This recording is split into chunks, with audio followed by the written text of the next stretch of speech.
مولانا رومی رحمہ اللہ فرماتے ایک شعر زباں آدمی رات کو دوستوں کی محفل میں بیٹھ کر درزیوں کے بارے میں مزیدار قصے سنا رہا تھا۔ داستان گو اتنی معلومات رکھتا تھا کہ باقاعدہ اچھا خاصا درزی نامہ مرتب ہو سکتا تھا۔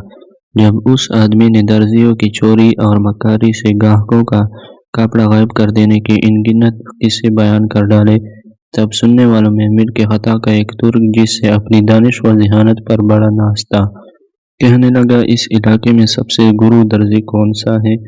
داستان گو نے کہا یوں تو ایک ماہر سے ماہر فن اس شہر کے گلی کوچوں میں موجود ہے، لیکن پرش نامی درزی بڑا فنکار ہے، اس کے کاٹے کا مانتر ہی نہیں، ہاتھ کی صفائی میں اس استاد کے کپڑا تو کپڑا آنکھوں کا کاجل تک چرا لے اور چوری کا پتہ نہ لگنے دے۔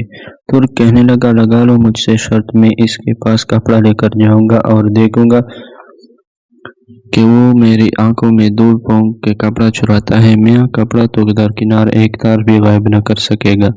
دوستوں نے جب یہ سنا تو کہنے لگے ارے بھائی جوش میں نہ آ، تجھ سے پہلے بھی بہت یہی دعوے کرتے آئے اور اس درزی سے چوٹ کھا گئے، تو اپنے عقل و خود پر نجات دھوکا کھائے گا۔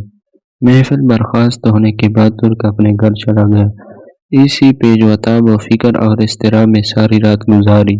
صبح ہوتے ہی قیمتی اطلس کا کپڑا لیا اور پورش درزی کا نام پوچھتا پوچھتا اس کی دکان پر پہنچ گیا۔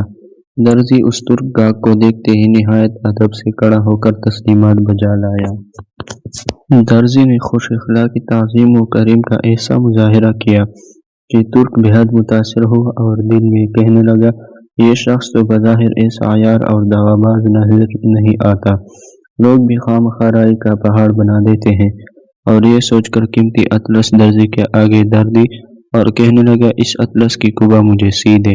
درزی نے دونوں ہاتھ سینے پر باندھے اور کہنے لگا حضور قبا ایسا سیوں گا جو نہ صرف آپ کے جسم پر زیب دے گی بلکہ دنیا دیکھے گی۔ اس نے کپڑا گز سے ناپا، پھر کاٹنے کے لیے جگہ جگہ اس پر نشان لگانے اور ساتھ ہی ساتھ ادھر ادھر کے پرلطف قصے چھیڑ دیے، ہنسے ہنسانے کی باتیں ہونے لگے جن میں ترک کو بے حد دلچسپی ہو گئی۔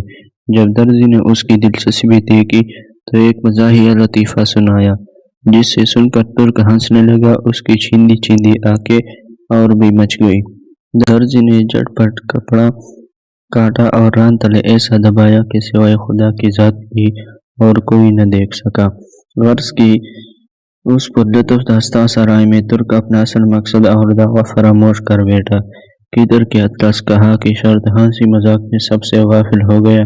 ترک درزی سے کہنے لگا ایسی ہی مزیدار کوئی اور بات سناؤ۔ درزی نے پھر چرب زبانی کا مظاہرہ کیا۔ ترک اتنا ہنس کے اس کی آنکھیں بالکل بند ہو گئی۔ ہوش و حواس رخصت، عقل و خرد الوداع۔ اس مرتبہ درزی نے پھر کپڑا کاٹ کر ران تلے دبا لیا۔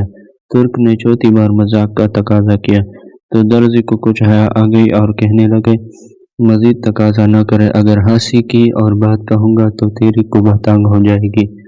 مولانا رومی رحمہ اللہ نصیحت فرماتے ہیں کہ جانتے ہو وہ ترکی کون تھا، دغا باز درزی کون تھا، اطلس کیا ہے اور ہنسی مذاق کیا ہے، کینچی کیا ہے اور قبا کیا چیز ہے، تو سنو وہ غافل ترک تیری ذات ہے جسے اپنی عقل و خود پر بڑا بھروسہ ہے، وہ یار دھوکہ باز یہ دنیا فانی ہے، ہنسی مذاق نفسانی جذبات ہیں، تیری عمر اطلس پر دن رات درزی کی کینچی کی مانند چل رہی ہے، دل لگی کا شوق تیرے غفلت ہے، اطلس کی قبا تجھے بھلائی اور نیکی کے لیے سلوانی تھی اور وہ فضول مذاق اور کہکہوں میں تباہ و برباد ہو گئی۔ اے عزیز اپنے ہوش و حواس درست کر، ظاہر کو چھوڑ باطن کی طرف توجہ کر، تیری قیمتی عمر کے اطلس لیل و نہار کی کینچی سے دنیا کا مکار درزی ٹکڑے ٹکڑے کر کے چرائے جا رہا ہے اور تو ہنسی مذاق میں مشغول ہے۔